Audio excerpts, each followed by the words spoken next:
friends, fellow travelers on this journey of life. Welcome. I see you. I see the longing in your hearts, the search for peace amidst the whirlwind of the modern world. I see the quiet whispers of your soul seeking solace, seeking a way to navigate the complexities of existence with a little more ease, a little more grace. We live in a time of unprecedented access, unprecedented speed. Information floods our senses, demands pull us in countless directions, and the illusion of control beckons us with a siren song. We believe often unconsciously that if we just strive a little harder, plan a little better, manage every detail, then we can finally grasp that elusive sense of lasting happiness, that enduring peace we crave. But is this truly the path to inner harmony? Our relentless pursuit of control over external circumstances, over the intricate tapestry of life, often leads, ironically, to inner turmoil.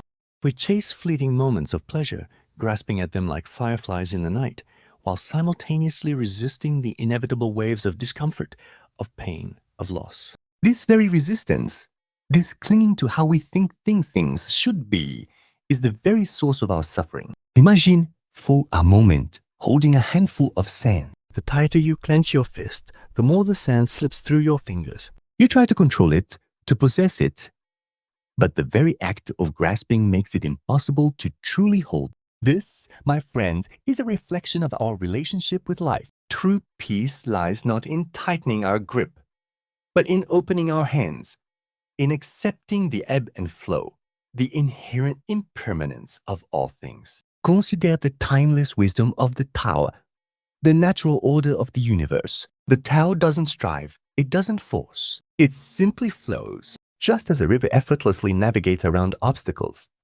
carving its patience and persistence, so too can we navigate life's challenges with grace and resilience by releasing our need for absolute control. The river doesn't resist the rocks in its path. It flows around them, adapting to the changing landscape. It embraces its journey, every twist and turn, every ripple and eddy. This is not to say we should become passive, resigned to fate.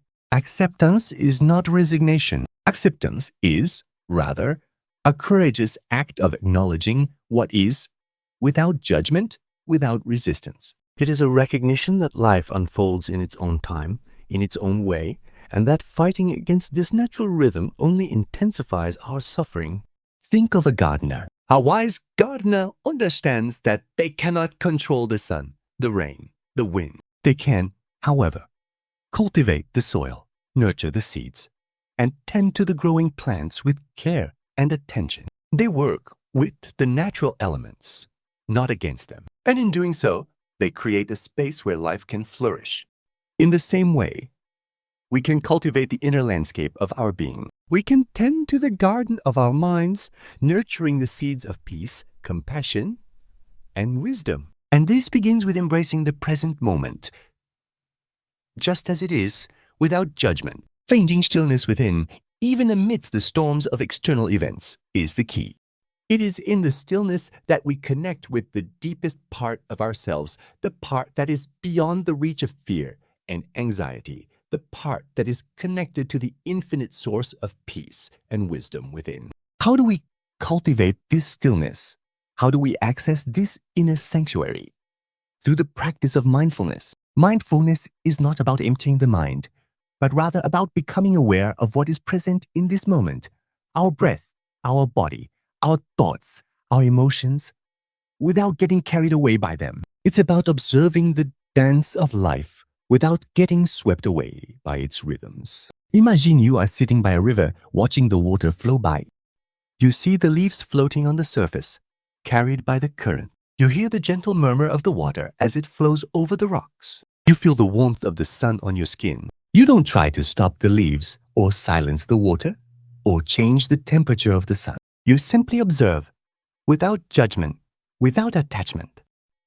This is mindfulness. Start small. Take a few moments each day to simply be present with your breath. Notice the gentle rise and fall of your chest, the sensation of the air entering and leaving your nostrils. When your mind wanders, and it will, gently guide it back to your breath. This simple practice, done consistently, can have a profound impact on your inner peace. As you become more comfortable with this practice, you can extend your awareness to other aspects of your experience. Not just the sensations in your body, the sounds around you, the thoughts and emotions that arise and pass away like clouds in the sky. Observe them with curiosity, with kindness, without getting caught up in their stories. Just as a clear mirror reflects everything that is placed before it without distortion, so too can a mindful awareness reflect the totality of our experience without judgment, without resistance. And in this clear seeing, in this radical acceptance, we discover the true power of presence. We discover that peace is not something to be sought outside of ourselves, but rather something that is already present within us, waiting to be uncovered. It is our birthright. It is the natural state of our being, and it is available to us in every moment if only we open our hands, release our grip on control, and embrace the present moment with all its messy, beautiful, and impermanent glory. So, my friends, I invite you to begin this journey of self-discovery. I invite you to cultivate the practice of presence, the power of acceptance. And I invite you to discover the deep well of peace that resides within you, waiting to be revealed. Thank you.